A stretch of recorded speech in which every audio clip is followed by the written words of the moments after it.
been saying all along that I think Georgia's due for a bad season coming up, 7-5. ESPN happens to agree with that. And reflected back, this will be the third year we've had Mike Bobo as the offensive coordinator. So I thought, what better thing to do than go back to the other time that Mike Bobo was having a third season at Georgia.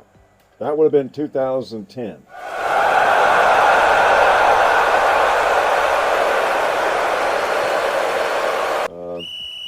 And had a losing record, lost to UCF in the bowl game. First losing record for Georgia in a long time.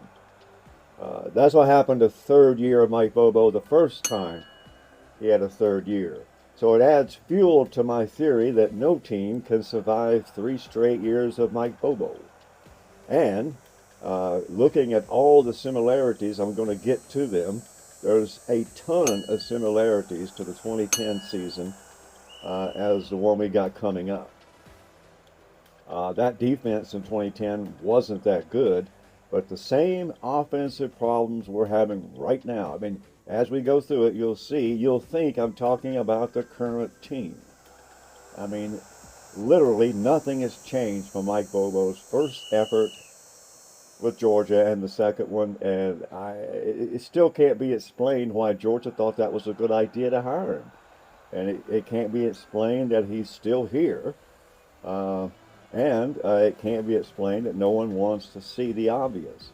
But we're going to talk about that 2010 season just a little bit and break it down. You're going to be confused because you'll be thinking I'm talking about this team in 2025. But no, I mean, that 2010 team, Georgia went downhill. And 2006 was a terrible season. 2007 was a really good football team that just shot itself in the face once or twice and didn't get anything for having a great team. But 2008, 2009, and now 2010, to look at the progression, 2008, Mike Bobo inherited a #1 ranked football team. I believe the first time in history that Georgia had a preseason #1. They lost 3 games. Lost a bowl game. And kind of like this past season. Nothing that you could point to. It was 10-3. That's a pretty good year for Georgia fans. That's more than they expect. 2009 was disappointing, and 2010 was a losing year. And even that didn't get the outrage to get rid of Bobo. They blamed it on the defense. They changed defensive coordinators. And we're doing the same thing now. We're blaming the defense. We're blaming the quarterbacks. We're blaming the receivers. We don't even notice it. The offensive coordinator is doing terrible things out there, or at least terrible if you want to win football games. So we just want to refresh your memory. The 2010 Georgia Bulldogs football team was led by Mark Richt, finished 6-7. They went 3-5 in the SEC and earned a berth in the Liberty Bowl. They lost to UCF 10-6. The season was marked by a slow start, including losses to South Carolina, Arkansas, Mississippi State, and Colorado. Overall record 6-7, 3-5 in the SEC East. They started the season with a 55-7 victory over Louisiana Lafayette.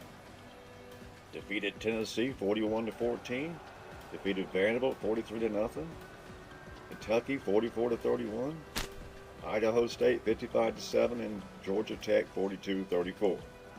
Lost to Florida in overtime 34-31.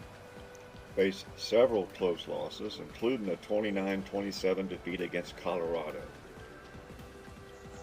Well, the offense on paper looked kind of like it does now. The team scored 417 points, 32.1 per game. 30th nationally. Last year we were 51st. And that year the defense was 36th nationally. And last year they were 30th. So not that much difference in the two teams of last year and 2010. And that was Mark Richt's 10th season as head coach. Kirby Smart's coming up. Kirby Smart's got his 10th season coming up. A lot of similarities to this team. They had some great players. A.J. Green, wide receiver, led the team in receiving yards. 57 receptions, 848 yards, 57 receptions, 9 touchdowns, despite playing only 9 games. Aaron Murray led the team in passing yards with 3,049, 24 passing touchdowns in 13 games. He was named Freshman All-American and SEC Freshman of the Week against Tennessee. Sean Ely, the running back, led the team in rushing with 811 yards on 157 carries and 11 touchdowns. Justin Houston, outside linebacker, led the team in tackles with 122 and was named first team All-SEC. This team started the season ranked 23rd in the poll, and despite a 6-7 record, Georgia's average home attendance ranked 7th nationally at 92,000. So you ask, why did they lose that many games when it seemed like it should have been about what any team Georgia does? It seemed like an ordinary team that should expect to do things. The defense was definitely terrible, but the offensive line issues were listed as a reason for the losses. The offensive line seemed to struggle consistently in many games, hindering both the rushing attack and protection for quarterback Aaron Murray. A poor offensive line performance often leads to stalled drives and turnovers. They also had our very dear Stacy Sorrells as the O-line coach. Inconsistent performance and lack of finishing the drill. The team showed flashes of good play, but a recurring theme is a failure to finish the drill, fading in games, losing the battle in the trenches, and committing costly errors. They had a lot of injuries, suffered a variety of player losses throughout the season, which undoubtedly affected their performance. Still managed to win some rivalry games and received a bowl invitation. These factors combined to create a challenging season and contributed to the Bulldogs' first losing season since 1996.